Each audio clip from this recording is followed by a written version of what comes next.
Hi everyone, this is Grandmaster Magesh Panchanathan. Welcome live to YouTube, our YouTube channel, Kings and Queens Chess Academy's YouTube channel.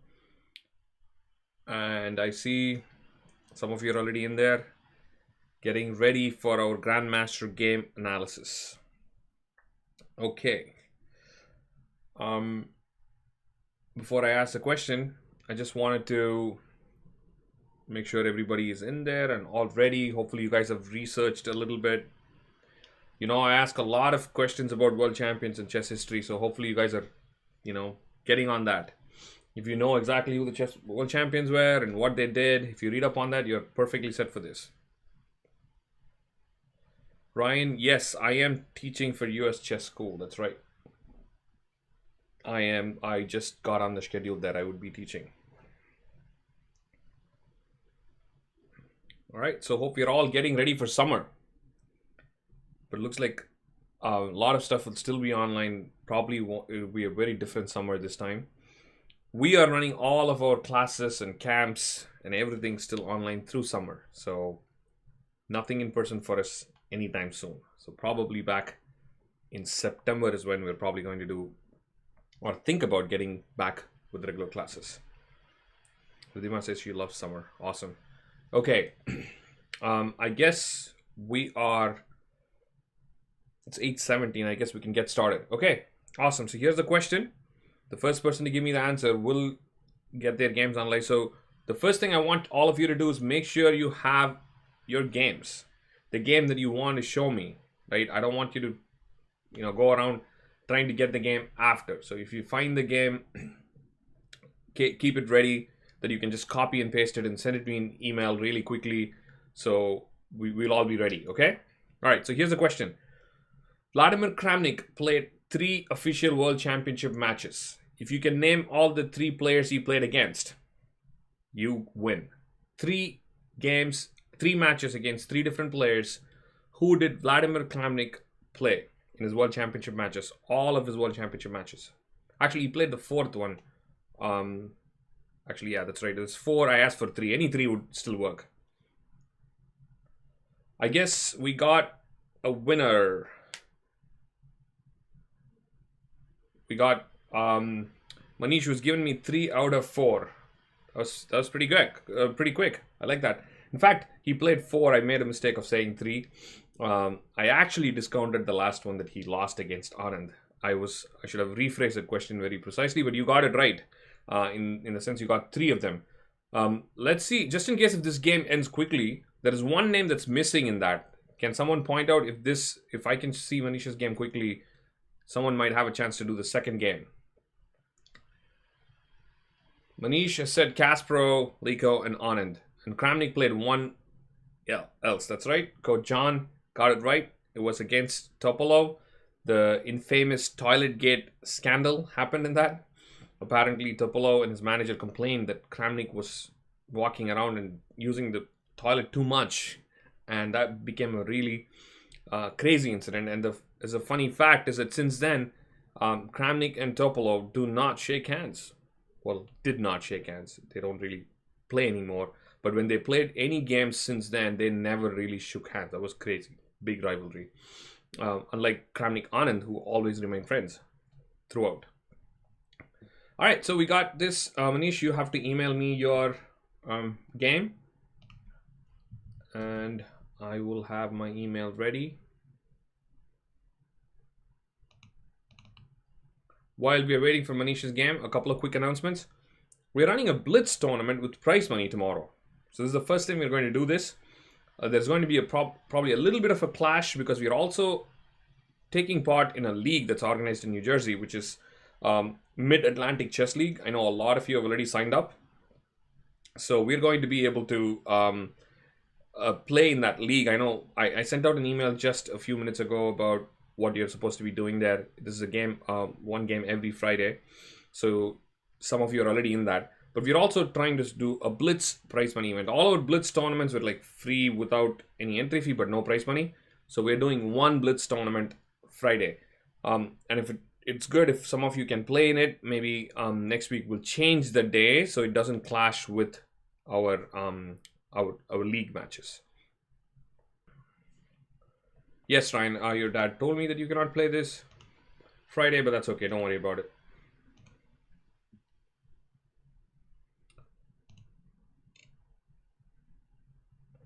Okay, so we got Manish's game. I'm just going to download that.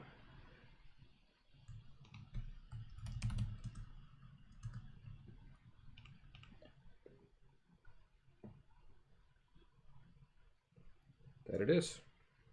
By the way, I just realized that we could do the game there, which means... Oh, let's do it in chess.com today because I have the game already uploaded. I mean, I have the board already set up on chess.com. So, copy game.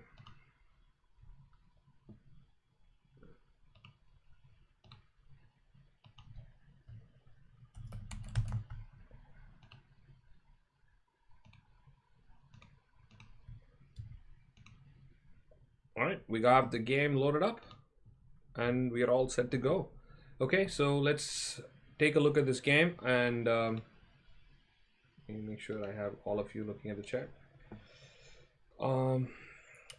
Sai wants to see if he wants to do a game. Sai, yes, we could, but I think Coach John is second in line depending on this game and how much time it takes. If he wants to give it to you, then I can look at your game. But let's take a look at this game first. Let's not jump the gun, okay? All right, so I guess Manish is playing black in this game and white. So actually, let's flip the board so we can see it from black's perspective. That'll give us a nice chance. So knight f3, d5, d4, knight c6. So this is kind of an interesting thing to do. Black typically goes for c6, c5 ADS. So when you put your knight on c6, you're avoiding knight c6, c5. But of course, you can try to play some e5 ADS. There's not really a bad move. I think you can have some ideas, but it cannot be a traditional move where you just kind of develop your pieces. That's not a good idea to just do that, okay? If you're going to put your knight on c6, you have to know exactly what you're doing because you're kind of breaking an important rule of defending your central pawn with c6 or breaking their central pawn with c5, which is kind of important, okay? So c4, e6, e3. Yeah, so I don't like this already. So like I said, I think you are playing a regular setup of bringing your pieces out, Manish, and I don't like this knight. Let's see if white was able to create some problems for you. Bishop to b4. And so I'm also not a big fan of this bishop b4 right now. I mean, there are situations where the bishop can go to b4 and offer a trade for this. It's not bad. But in this particular case, I'm not a big fan. Again, I want you guys to remember this. I'm a big fan of talking about, like, abstract ideas and positional stuff because that's one of the main things in chess. Right? You do the tactical stuff, that's fun. I know you guys all love that. But the positional stuff is also equally important. Now, what is the positional stuff? It's basically long-term stuff. Anything that you can think of that can come, that might not mean anything right now, but it's going to mean a lot. Let's say 15 moves, 20 moves, or something like that. So you see the pawn formation that you're setting up is actually in light colors.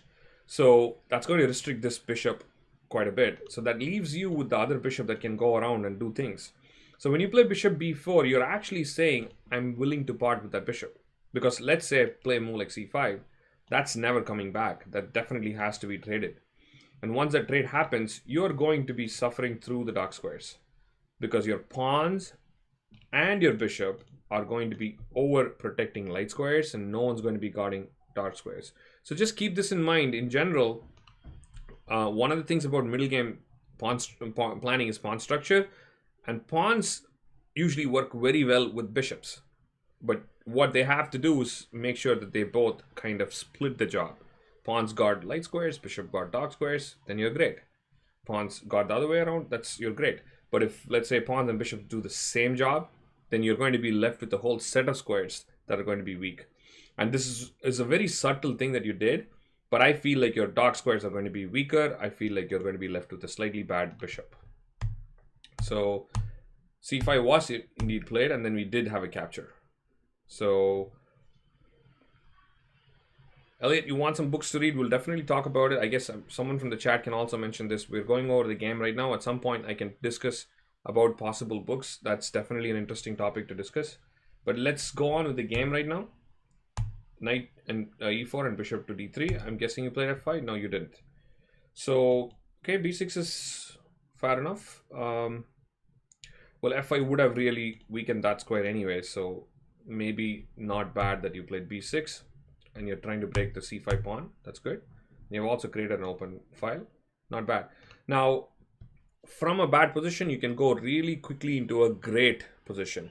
Now, let's say it's black's turn to play. Can anyone suggest a great positional move for black? So this is a kind of move I usually love playing because, again, it's a slow way to gain advantage. It's not going to be a big deal, but it's going to make a difference. Let's see if anyone can suggest a move for black. If it's black's turn here, what should black play?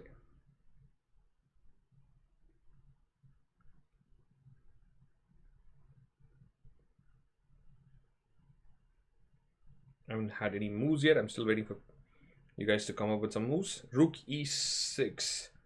Dinesh, I'm not so sure you're looking at the right coordinates. Rook cannot go to e6. That's e6. So you will not be able to go to rook e6. Okay. We have some masters in this group.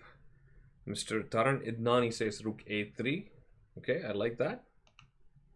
Rook e8 was what Dinesh was meaning. Okay, rook e8 is possible, absolutely. I like rook a3, definitely possible, but a simple trade. I'm a big fan of trade. f5 has been suggested, nice, that's possible. But to achieve, I mean, we just talked about squares and how pieces control those squares and how bishops and pawns work together. You could use all of that concept right now to gain a good positional advantage for black. Knight takes d2, rook a3, still not hitting that one move that I really want to see. Bishop a6, that's right. Finally we got it, Coach John. Bishop to a6 is what I want to see. Now, in the game, queen c2 was played, but let's assume that castling is one of the most common moves to be played. Let's say castling was played, bishop a6. This is a very subtle move. Again, this is not going to win a pawn for you. This is not going to win the game instantly for you. But this is the one that's going to start a process in which you can outplay your opponent, right? One of the best ways to win a game, in my opinion, is that, right? When my opponent doesn't know what mistake they did and they still lost the game, that's a beautiful feeling, right? That means you clearly outplayed your opponent and they didn't make any huge mistakes. So what happens here? It's very simple. You're forcing a light square bishop trade. Why is it so great? Well, just for the same reason we talked about. I could do bishop takes a6 or I could play queen c2. Let's just play queen c2, bishop takes, and queen takes. Look at the bishop, dark square. Look at all the pawns that are kind of fixed, dark squares. So what does that mean? All light squares are pretty weak. Forget d3 and e4. The most important one I would say is this one. I jump knight a3, a5, and knight c4, and that's it. This is just dominating for black. Why? Because I also have this awesome a file where I can double up and I can really attack. So I just have a great way to continue here. I would say this is a very big positional advantage. Now, why am I talking about this when this did not even happen in the game? I want you all to think about this. That's what I'm doing in a game. I have this position. I'm looking at this thing saying, I really want this guy out. If I get that bishop out, I know I can dominate, right? So when you start thinking, you have some wishful thinking like this about piece trades, you start thinking, oh, you know what? This is how I can gain a positional advantage. And you might not even realize this, but there might be a position where that will actually happen. And it'll happen in a one slight variation or something like that, right? So, Manish, hopefully you saw that, or you have to pay attention to that. So queen c2 was played and f5. Okay, I guess f5 is almost required. So you played that. Let's see if you play bishop b7. We missed our opportunity. I would have liked this again. Bishop a6. Getting rid of that bishop was necessary. And maybe queen d6 followed by that. I mean, you did give this knight e5 option for your opponent. So that's going to be something that they can come back and, you know, try to use. But the good news is you have a knight still guarding that, right? So it's not like it's going to be a knight on e5 outpost which cannot be dealt with. So clearly you can deal with that. but they cannot easily deal with the knight on c4 once you play bishop a6. So bishop a6 is absolutely necessary. We need to play that. Okay, so bishop b7, knight e5 was played, knight takes, pawn takes. So luckily your weakness is gone, but you have given a dead pawn for your opponent there. That's fine. Maybe you can start with knight c5 first. The reason why I want to start with this first, again, I mean, I just like black's position, period, here. It's just simple because bad pawn, and I'm not really worried about a pair of bishops here. There are some positions where I would really look at the pair of bishops and say that's probably a big advantage, but this is not one of those. Why? Because the position seems reasonably closed. This pawn is fixed, not going anywhere, which means if I can make it, if I can highlight it, okay, I did it, finally. So if these pawns are not going anywhere, so that's fixed. You also have the pawn on d5. I mean, a lot of these pawns are just not really moving anywhere. So what that means is the bishops are not going to be super strong. Bishops are going to be okay, yeah? And also we know that this is coming anytime. That will leave them with a bad bishop. So I really, really like black's position. So the one thing I was thinking is I don't want him to have a chance to, close the position with bishop takes e4. So it's possible. Arman's asking about the tournament. Yes, Arman, it's a 3-minute and 2-second blitz tournament that's going to be... he's talking about today's tournament. Yeah, that today it was at 7:30. Every day at 7:30. Tomorrow we're going to have that tournament as a prize money tournament. All right, f4 was played. And oh yeah, this is what I was worried about. I think black is still really good because think about this bishop and that bishop. I mean, there's a huge, huge difference. But somehow I'm closing the position a little bit, and that gives white a chance to fight back. I mean, I would like this position if your bishop is getting there by force, but I can just block that. If you go bishop a6, I can block that. So I feel like the position got a little bit more balanced right now. Arman, it's a prize money tournament. So basically you pay an entry fee just like the Sunday one, except this is a blitz one. You're asking about the blitz tournament, so you pay an entry fee and you get a prize. So I think the lower section is like $25 first price or something like that, and open section is like $50, something like that. All right, moving on with the game.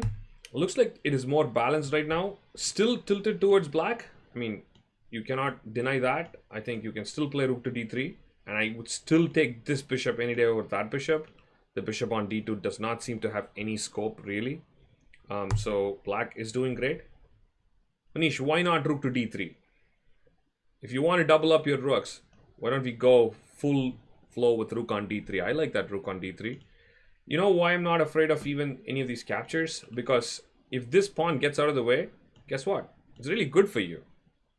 I mean, if I was playing black, I would say, if they gave me an offer to just take this pawn and give it to my opponent, I would do that.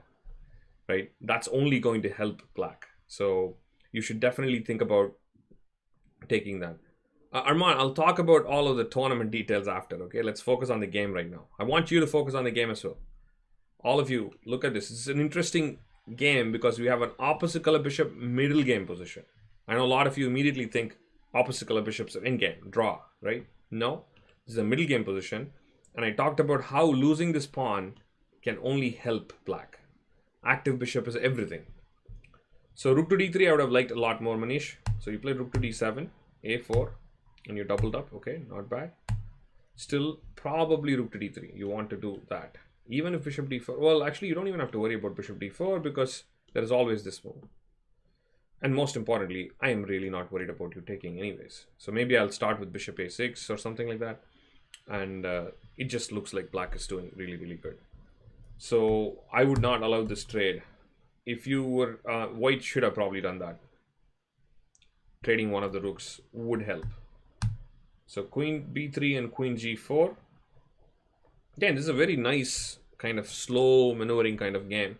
We don't have too many things that are going on. Last week, Coach Luis had this crazy game with checkmates and stuff like that.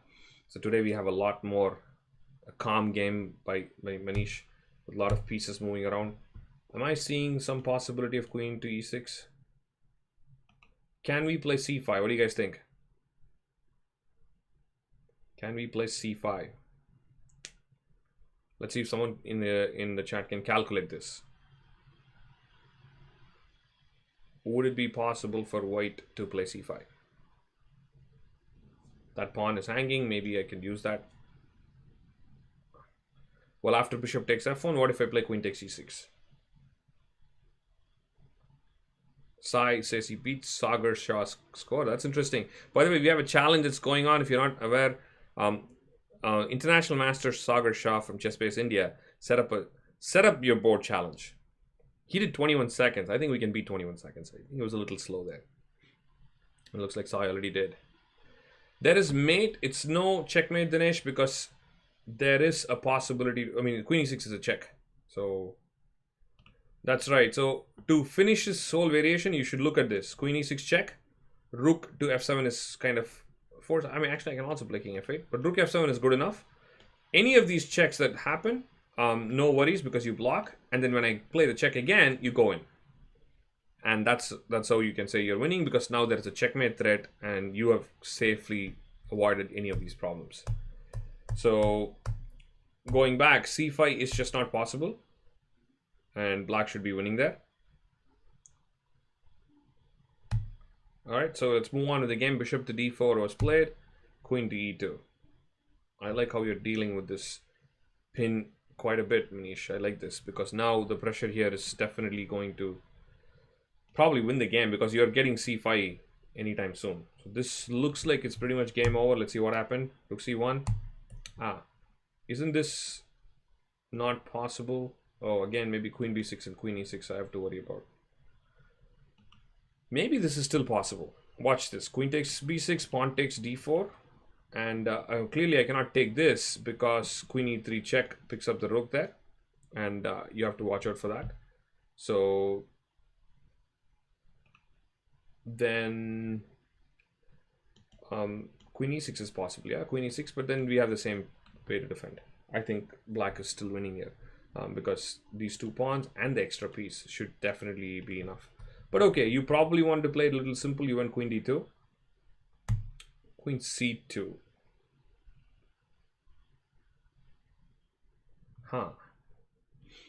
Is there anything interesting here? I feel like we could do something better than this. Maybe c5 was after all necessary. Arman, I'm not accepting any challenges right now. I am analyzing a game. So if you guys are watching the stream, I want you to spend time thinking about the moves and doing analysis with me. That's the point of the stream. Tomorrow we'll be playing against each other, right? Today we're analyzing. I want you guys to give me moves. Give me moves. Participate in the analysis. Talk about the position. That's the whole point of this, okay? So I think c5 was necessary, guys. Manish, I think you should have probably done that because I feel like you are still better, but with the queens on the board, it might have been a lot easier for you. See, now you'll have to count on winning this pawn. Again, throughout the game, you're still better. Oh, Arman wants to be super ambitious and try to do this, but Arman, this is not enough, yeah? So you just, it's a lone pawn that's not going to get anywhere. I think I will just be able to stop you. And the c4 pawn is kind of blocking, so that's not going to be a big problem for me.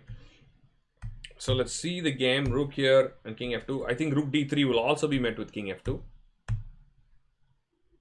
So here I see that you're not able to go to a1. You want to hit this pawn, but you're not able to get there. So maybe you can plan this. That's possibly one of those things. But then I might go bishop c3 and go here. So as you can see, black is better, but I think we got into some complications that are totally not necessary. You should have destroyed your opponent a while ago. I think starting from the knight trade, you eased up a little bit, but when you went queen g4 and queen e2, I thought you did great, and you should have just finished him off right there. Nice, tactical. But then this brings us to a rook and pawn in game. Very interesting. So I didn't really pay attention to this. Manish, good job on this tactics. So let's take a look at this, people. Capture, check. So first question, should I go up here? Or, I mean, should I go to g3 or should I go back to f1? This is already an interesting question in my opinion.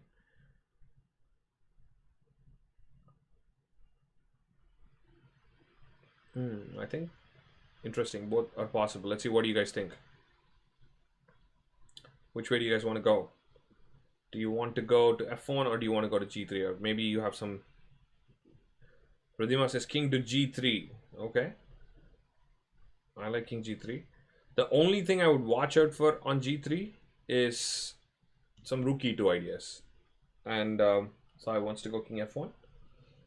Yeah, so like I said, what I would watch out, guys, is that when the king goes to g3, there are rook and pawn in game situations where you have to be worried about this. Rook e2 will clearly create a problem. So I'll show you a clear example, yeah? So one of the most important things white wants to do is to play a5. Why? In such rook and pawn in games, simplifying is important. If you leave me more pawns, I'm going to be able to create more chances to win the game. Now, if you play a5, what you're doing is you're eliminating one more pawn. So the more pawns that you trade, you have better chances for a draw. So what will happen is now I'll probably have to do this, and then it's one extra pawn, and there's a bunch of pawns on this side. Probably pretty good chances for black to win. But okay, white can create attacking things. But then, you know what I could do is I could throw in an intermediate move. And this is why you have to watch out with moves like king g3. It looks like an aggressive move, yes. But now what do you do? Now you have no way to defend this pawn. And the beauty of this is if you take something like this, I will take check, and I don't care where you go. Maybe you can go here. Some potential chances. I don't know. I really doubt you would get king g5 with any activity. So let's just put it there, and I go here. So what happens is takes, and I think now I'm left with this pawn. Maybe still chances for white because you're still up one pawn. It's one of the possibilities. So rook g2, and why can you not play rook c3? Because now I'll just take this. So now you cannot even take this pawn, and that seems to be, that seems to be a problem. White has good chances, and white's winning. I don't think white could be winning in this game. Very, very, very unlikely. But let's go back and take a look at this. The reason why, probably just pawn takes, and then rook over here, possibly with a4 and rook e2 or rook a3 ideas. I was actually thinking maybe just king f1 is easier. We'll do the same stuff with the king there. Now, why do I like this? Because now there is no counter threat on this, and watch what I'm going to do. I'm just going to attack you. Check. Wherever you go down or up, doesn't matter, I'll attack your pawn. So now you have some problem. You have some problem to deal with this pawn. If you go up, I'll check you again. You might have to give that pawn. So this is how white's supposed to create some counterplay, right? All right, let's move on with the game. So I like this tactics in black. White declined it. He played bishop to c3. He didn't even want to be a part of this. Okay, so bishop b3, rook to d2. Someone is desperately trying to go to probably an opposite color bishop endgame. I don't know why not rook to b2 to try to win this pawn back. Obviously, Manisha, I'm guessing you would have played c4. So rook to d2 is a question mark. Arman says that's not a big deal. I mean, he's not liking this. If bishop takes, then rook takes b6, which I don't think is even required. I would just play this. And I think at some point, oh, I have to watch out for rook a1, guys. I wanted to really play that to take this pawn, but rook a1 would run into, let's play a random move for white. Let's say h4. Rook a1 would run into takes. Could be a big problem. Because pawn takes b3 would lose to bishop takes a1, and rook a2 check always has rook b2. So yeah, this is not going to be an easy thing. It is Ridhima, yes, Ridhima. Okay, let's go on with the game. Rook d2 was played, and we decided not to take it. I would have probably taken that. This endgame is lost because b5 and b4, and then followed by this. I think this should be game over. By the way, one of the good signs to remember is to see where your pawns are. Can they be blockaded? If they cannot be blockaded, you're most likely just winning, particularly with the connected pass pawns, right? So the only defense I'm thinking is maybe the bishop somehow coming here, and then doing this and trying to do some blockade. But I really don't think that's possible. So it's like almost like a ladder checkmate that you're going to do with opposite color bishop pawns. But just remember that you want the pawns to be fixed on the same color as the bishop, kind of blocking the bishop and not allowing a blockade. What do I mean by that? I'll show you. Let's say king goes to e1 or something, I play b5. And let's say the bishop pawn g3. Now I don't want to play c4. I want to play b4. That's kind of obvious, right? Because if you play c4, now I've established a permanent blockade. And now you don't get to push the pawns anymore. But the point is you play b4.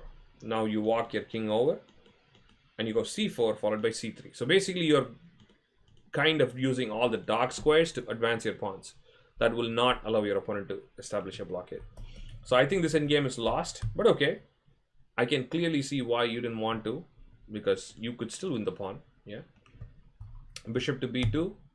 Oh, Manish, I think there was a better trade than that. You went around and then you're doing a trade now. Which, was it required? Why not rook b1? I think you would still pick this one up. Probably still pretty close to winning with the rook on the board. I don't know, Manish, if you consider rook b1. If you wanted to keep the rooks on the board, I think that should be pretty close to winning. So the only difference is now I'm not so sure if you're winning. You have just given me a chance to split the pawns. So unfortunate that you cannot even play b5. I wish I can play b5, but this pawn is running. Not possible to play b5, which means I take. So look at the same thing. You've got into the same opposite color bishop endgames. The only difference is now you have these pawns split. It would have been much easier when they were together. You could have just walked them, you know, easily marched them. Now it's not possible. Now I'm going to establish a blockade on c3 with the king. So the king will walk here and go here, and the bishop will establish a blockade here. Let's see. If white needs to make a draw here, right? I don't think white's guaranteed a draw yet. What is really required? Who can tell me that? This is a very interesting endgame. Let's say you're playing white here and you want to say this is definitely a draw. To do that, what do you need? I don't think you can do that right now. It's not possible. Let's see if anyone can come up with an idea of what is it that's really required for white to make a draw here. Opposite color bishop endgames are fascinating. I love them. They have they fool most of us because we keep thinking it's a draw all the time. And you can have very, very interesting concepts. Let's see if anyone has idea. Bishop c3, bishop d1. I'm hearing some moves. That's pretty good. But to say that I need a draw, or to say that I have secured a draw, what would white really need? I'm going to give it maybe 10 more seconds to see if anyone wants to jump in. If not, we're going to go ahead. c4. So I say c4. Okay. So I'm still getting moves. Okay. I'm going to move on. What you need is Kojansi's dark square blockade. g4 and bishop a3. Okay. Basically, you need to eliminate weakness. I think dark square blockade comes close to that. But the main thing is you already have a dark square blockade here. So c3 and a3 are taken care of. Imagine your king goes here to d2 and then goes to c3. I don't see how this black king will ever be able to get in and push the pawns. Either one. So that's already taken care of. Now, for these three pawns, this base is very strong. It's in a dark square, and your bishop possibly can defend it from this diagonal, and there is no way your opponent is breaking through. That's not easy, right? And it's not even easy to get in. But the only thing that's left out are these two pawns and an entry point here. This is the only reason why I would say this is not over yet. I'll play a couple of moves. Let's say I play g3. I would say this is pretty drawn now. There's no way this king is going to get in, and it's going to be a draw. So all I needed was to make sure this side was blocked. Now, there is also a possibility to call it a draw even if I get this, but then there's no weakness. So right now, imagine if I move the king over here, you will play bishop here, you'll play bishop there, hitting that pawn, forcing me to push. And the minute I push, you'll be very happy because that'll give you a path in. And then not only does it have a path in, you'll be attacking one of my weak pawns. So this is kind of the problem. So you want all your weak pawns secure. So the answer to my question is, you can say it's a draw once you know that all the weak pawns can be guarded. That's it. Because you already established a blockade, which your opponent cannot stop or push you away from.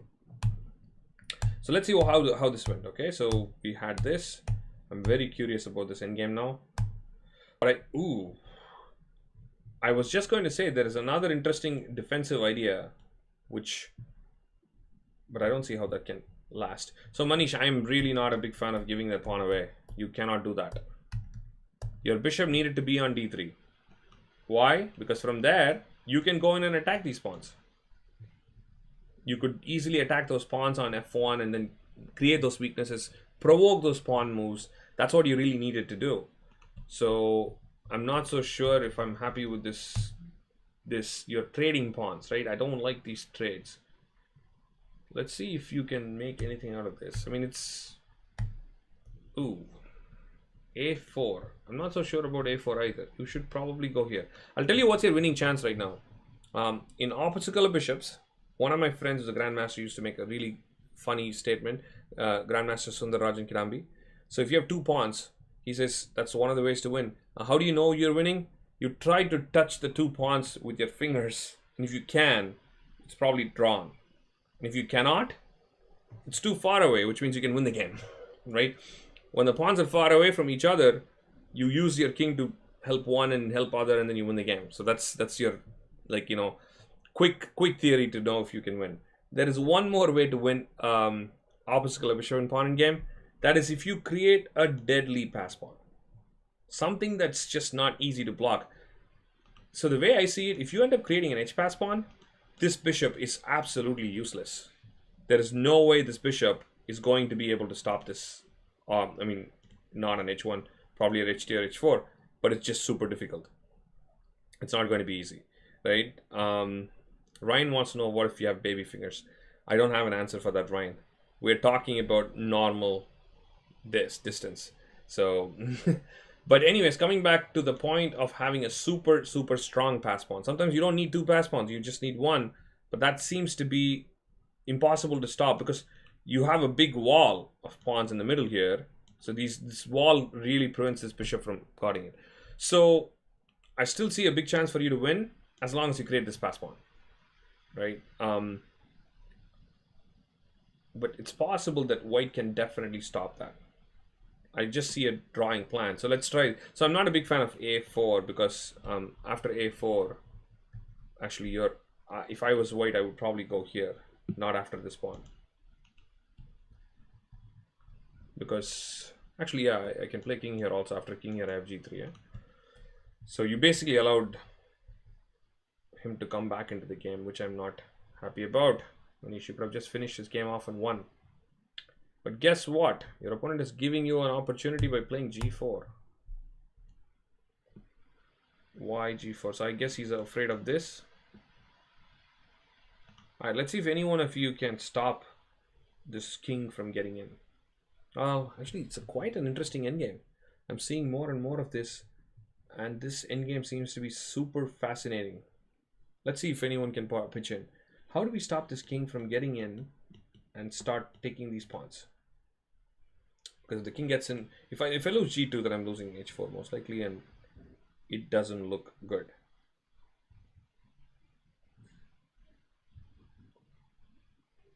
By the way, I'm just going to show you probably what I thought was a slightly easier way to do this was maybe king over here.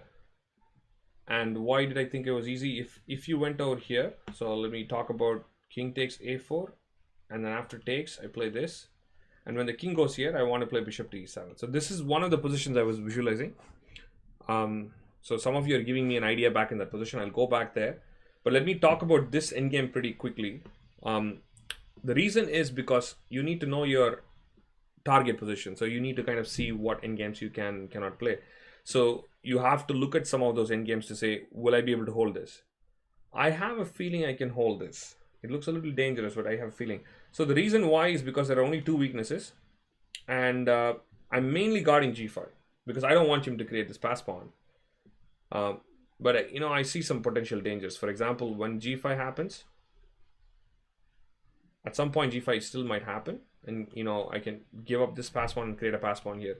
But the point is, when you go to f3, I will switch over,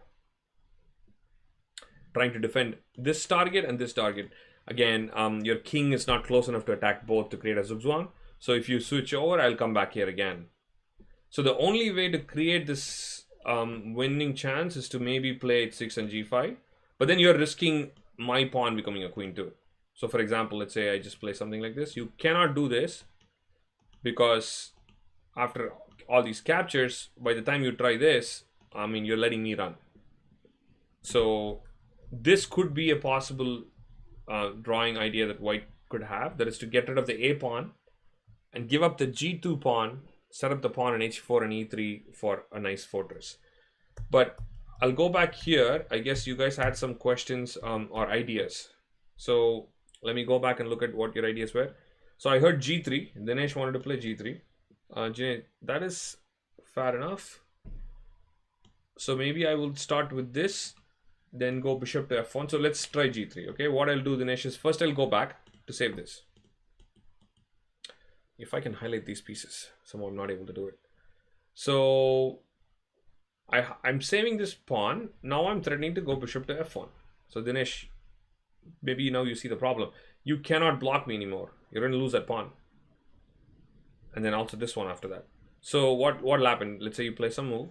I go bishop f1 and you have to push it. Now watch what I'll come back. Now I'm saving this because now I have a path. And this looks pretty lost to me. So this is probably gone. Again, if you play h5 or something like that, I'll go back again, ask some questions while my king is still guarding this, and then come back. So let's go back and take a look at what else could be done. I was thinking maybe you can try something like this to keep an eye on this. But I think your bishop is overworked. You're looking at both the sides, and I have a feeling I might be able to make use of that.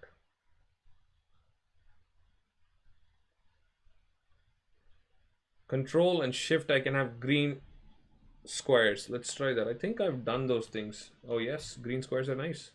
Red. Green is just... Wait, so if I keep holding control and shift, it's green. Okay, that's cool, Dinesh. Thank you. I have done most of these highlighting in ChessBase. I have to say I've not done as much in chess.com. So I usually just go red. All I need to tell you is you need to look at that square. Just look at it, good or bad. It doesn't matter. Look at that square. You will figure it out. Okay, coming back to this point is that maybe this is one of the ideas to hold the king off. And if I play a3 to distract you and then move in, do I have enough to win this position? Probably not. Because when the king goes in here and takes it, I will play the pawn to h4, and then we'll go back to the same idea of putting the bishop on e7 and bishop here. So I think white should be able to hold this. So Manish, I think what you have to do is probably put your king back here, because you need to attack these pawns with your bishop. So I don't like this bishop c4 move.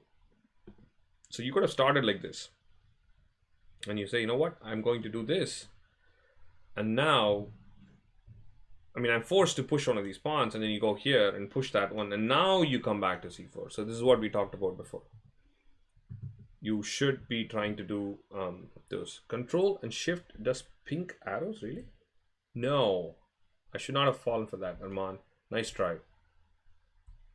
I have never seen pink arrows in chess.com or anywhere. Okay, I'm getting nothing but yellow arrows no matter what. Okay, I'm not going to fall for this. I'm moving on. Let's see what happens with bishop c4 in the game. g4. Now g4 is risky. I want to show this to all of you, and I see this time and again. Lots of places you need to find a balance, right? So I tell my students, when you're in a position in which you're passive, try to play active pieces. I mean, play active. Don't sit in super passive defense, right? That is true. That is true most of the time. You do not want to sit in a position where you're just defending. That's mostly going to get it really bad for you. But there are positions where you have to do just that. Like this one. I don't think white should do anything active here. White is not trying to create pass pawns. White is not trying to win the game. White should only see how I can defend my weaknesses so I can hold a draw. So this is the kind of move that I don't want you to really play without completely calculating everything. The first problem, like I told you, is that pass pawn might become more realistic now if you play pawn to g4, right? So let's see if that was possible. h5. Oh no, that kills everything. I think putting the pawn on h5 should seal the game, Manish. I would say it is a draw. So at that point, I think it automatically becomes a draw. So let's hear it from you guys. What else can we do now? I still want to create that h pass pawn. Let's see if someone can help me. My biggest chance as black to win this game is to create this pass pawn, guys. Let's go. What are we going to do about this? Seriously, are we so sidetracked about what color of the arrows are going to be? I know I talked about it briefly. Forget it. Let's get back to the game. We have a beautiful end game. Very nice game to talk about. And let's see. King f7, g6 and h5. But Neil, I think after king f7 and g6, I will play g5. But I guess you have a point. You can play king f7. And so let's try this. King f7. And let's say white just waits. G6 would be a mistake, of course, because if you play g6, I will play g5. And that might be a problem. And you don't get to create a pass pawn anymore. So the most common way to create this pass pawn is to start with h6. Go h6. And then go g6 and then go h5. That seems like a fair way to do this. Now, in this whole process, I'm not really worried about white creating a pass pawn. This is why I say white should not be playing for active stuff. In fact, let's say there's a possibility for your opponent to have one pass pawn and you have nothing. Or your opponent can have two pass pawn and you can have two pass pawns and you can have one. That's more dangerous for you. Because the two pass pawns are going to hurt you a lot more than your one pass pawn. So you have to kind of resign to the fact that you're not trying to win this one. So I like this idea of playing h6, g6, and then maybe h5. But maybe I have to calculate a little bit of this. But my guess would be that black is winning eventually with this pawn. But let me go back. I was thinking another move. Let's see someone else. King f7, g6. Mostly king f7, h6, g5 is what is suggested. I was thinking maybe I can try this too. This looks very interesting, guys. I know you probably are super worried about this pawn, but like I said, I'm not too worried about the pawn that I'm going to lose. So let's try a couple of moves after bishop e2. The first move that I'm going to discount is g5. I don't like this move because very simple. I can just go back and now h5 is coming. So I hope you all agree with me on this. Now, once I play h5, pawn captures, and we got our pass pawn. Should be pretty winning. I'm also getting king f5. So that's a bad move. Let's leave that. Now that leaves me with two moves to calculate. I have to look at f5 and I have to probably look at king e6. So we'll probably look at both the moves, yeah? So let's start with f5, which looks a little dangerous with this pawn. But my guess is it's an easy win for me because after pawn captures, you probably have to take back. Take and you play e6. This is not so bad. Look at the queening square. I have a light square. So I'm really not even bothered about this. Now what's going to happen is this bishop is going to be stretched thin by these two pawns. And I think that's just going to win the game. So for example, let's go h5 and then this. And it doesn't matter, like I can come back or whatever it is. This should just be an easy win for black. So let's go back here and see the last option was king takes e6. I think that runs into bishop captures g4 check. So clearly this is not possible. I'll take it. So let's move back to d6. And this is a thing to consider. This is a little bit of a race, but I think again we should win h5. Because now after e6, after e6 you cannot wait. You have to take. You kind of have to take. But I think this is fast enough. So let's look at e6. Bishop captures e6, king captures e6, and pawn push. So the beauty of this is the bishop can certainly stop this pawn, but then I have this other one. So between the two pawns, I don't see how white is going to be stopping both. For example, you could play check and the king goes somewhere. I don't care. Probably not g5 because that'll allow another check here, which we don't need. King h5. Yeah, bishop d6. I play h3. This looks lost, guys, because classic distraction. Sorry. All right, h2 and a3. Which pawn would you push? Instant answer. Let's see who can. Which pawn would you first push? Right, the first thing that comes to your mind. Time pressure. Let's go. Would you start with a2? Would you start with h2 or a3? a3. Thank you. the biggest mistake, I mean, I've seen so many funny instances where you have a completely winning endgame and someone messes up in the last second. Of course, a3 makes a lot more sense because, well, let me play a move for white. Because after bishop takes h2 is instantly a queen. No more dark squares are left. If you play this move, now probably you're lost. Because now I have one more square to come and guard you. I know this looks silly right now, but I've seen mistakes like that. So going back, so Manish, bishop e2 looks like a forcing win. And I think the biggest thing you need to learn, and all of you actually, is that actually this is a really nice game, Manish. I'm glad you shared this one because I think this has a very instructive opposite color bishop theme, which I really like. h5, unfortunately, is a draw. Once you play h5, I think it should be a draw. But I see that you won the game, so I'm kind of curious to see what's happening, right? Now, let me ask you guys, if you're white, how are you going to make this draw? I'm going there. I'm going to get that pawn. Let's see if anyone can have a clear plan to make a draw. How is this going to be a draw? Even though this is an easy draw, you need to know the theme of what you need to do to achieve that draw. Otherwise, this can get very tricky. Let's see if someone has an idea of how to make this a draw. Ridhima says white is lost. I don't think so, Ridhima. I think white has a draw. I think white has a very sensible way to make draw. Sriram says bishop to c5. Okay. How about this? You have to kind of answer the bigger question of what happens when my king gets there and then I use this pawn to distract you. So remember this. You might get this pawn on a4, but if you lose the e pawn, I might go like that and you might lose your bishop for that pawn because your king is too far away. So Ryan says bishop b3, bishop d5, and wherever white comes close to you, move to b3 and d5. So okay, Ryan, black is not trying to make a draw. You don't have to go back and forth between b3 and d5. Black is trying to win the game, Ryan. Taran has experience with opposite color bishop endgame. So let's see. What does he say? When black plays king d1, plays king c3. But maybe I missed a comment before that because I don't see what you did before that, Taran. Get the king to d4. That's right. I see it now. And Coach John says that. That's right. This is what you need to do.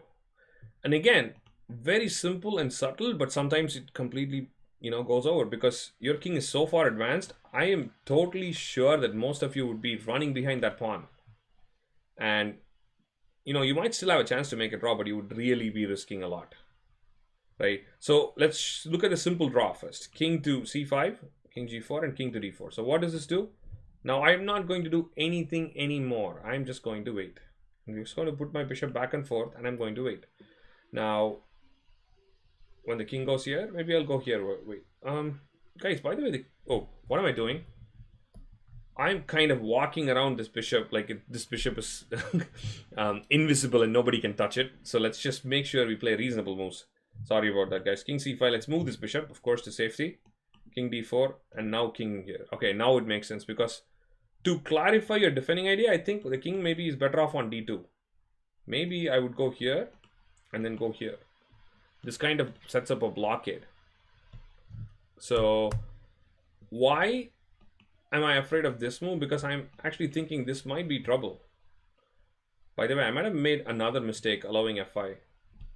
Whoops. Let's go back again. After king c5, bishop d5 runs into f5, I think. Well, actually, now f5, I'll just move the bishop. Sometimes it's awesome to invite your opponent to do this. Look at this. I want him to play this because I can get a pass pawn. You play f5, I move back, but you have f6. Lucky. Because after pawn takes king here, I can win this one, but black did not get a pass pawn, so this should be a draw.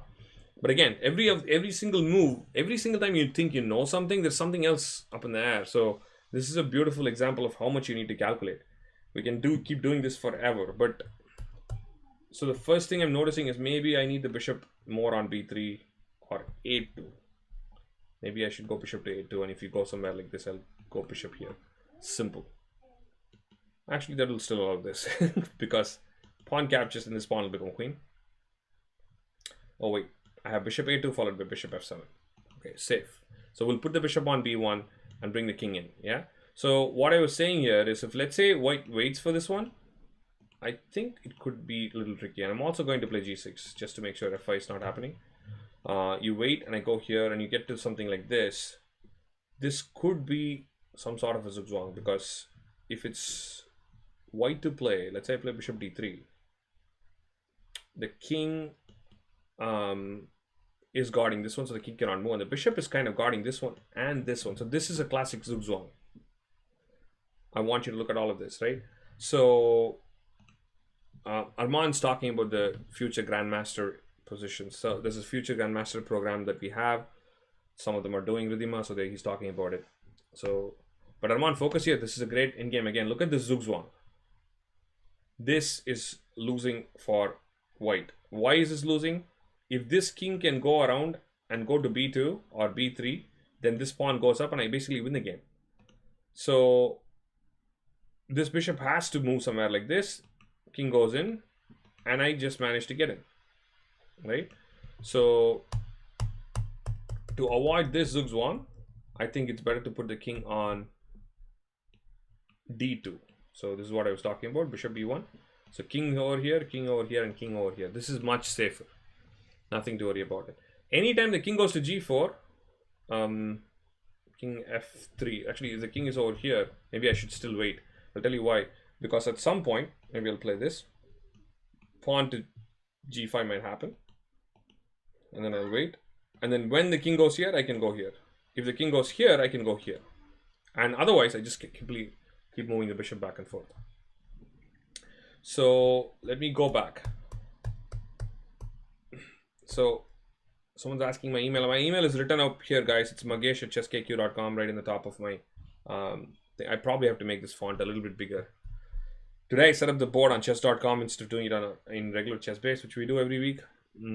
But yeah, that's magesh@ck&q is my email address if you have any questions. But let's see what happened in the game. I'm kind of curious to see how Manish won this one, because so first is white kind of wasted a move with king c6 and then played king c5. So one tempo might have been the biggest difference, and he went back in.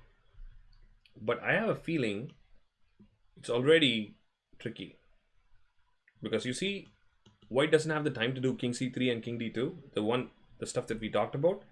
So that is going to be, maybe this endgame is already lost. What do you guys think? Do you see a way this can be saved right now? I'm doubting that. I know Taran at some point was talking about trying to play king to c3 when the king went to d1, but my king is going to d2 most of the time, then I'm not sure how you will deal with that. So my plan is very simple, guys. I'm going to play g6, I'm going to play bishop d5, and I'm going to play king e2 and d2. So the king starts moving around. Unless you can forcefully get your king back in, I'm not so sure. So it looks, I'm kind of convinced that now that black is winning. That's unbelievable, because white just played king c6 one move, and that's already losing for white. So instead of playing king c5, he played king c6 and king c5, giving one move for Manish, and looks like that's already lost. Wow. But I still want to make sure.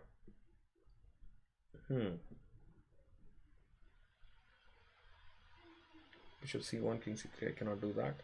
And f5 seems to be pretty useless, because this, after I take this, bishop is guarding this whole diagonal. So f5 ideas don't seem to be there. And yeah, I mean, white is setting up a nice blockade for here and there, but then the biggest blockade that you needed was this king's path. And I think that's what's creating a problem. I thought of a very interesting idea which doesn't work. I was thinking if I can sacrifice my bishop on a1. For example, I play this, and you need to defend this one, I guess. So g6, so bishop goes back, bishop d5, bishop b4, king e2, and so once the king gets in, so let's say I go bishop a3, king d2, bishop here, king here, Oh, I can't even set up my block here. Even that's not possible. Yeah, this should be super lost. I was thinking I can do this, and at some point, I can maybe allow you to go here and take and try to go and block you, but the bishop usually wins. I don't know if you guys have seen this kind of stalemate idea, like a defensive stalemate idea, but usually a knight against a knight, you have a better chance of making that work. Against a bishop, there's always too many waste moves, and in this case, the king doesn't even get close. I cannot even really easily achieve that. Actually, I can when the king goes to b1, I guess, but it's white's turn to play, and white has no moves. Just to show you what I'm talking about, this is the position I was talking about. This kind of blockade would work really nicely against a knight. Knights cannot waste a tempo. I don't know if you guys are familiar with that. It's a very simple and a beautiful thing about a knight, is that knight can never lose a move. What do I mean by that? If you, let's say, are on c5 and you want to go to a4, that's going to take you one move. Now, no matter where you go on the board and you come back to this a5 square, it's going to take you odd number of moves. If I go to d3 and b2 and then come there, it's going to take me 3 moves. I can go to the end of the board, keep going here like 100 times and then come back to a4. It'll still be odd number of moves.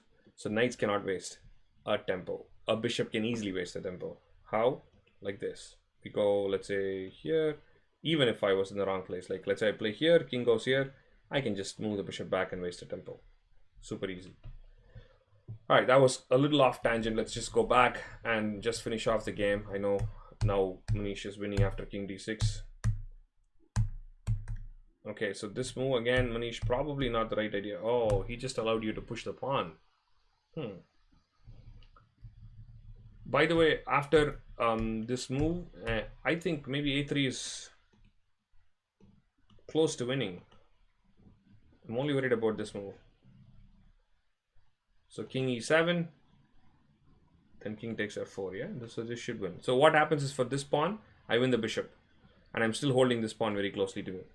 And the whole problem is because this king is too far. This king cannot come around and help stop that pawn. So Manish, you should have played a3 here.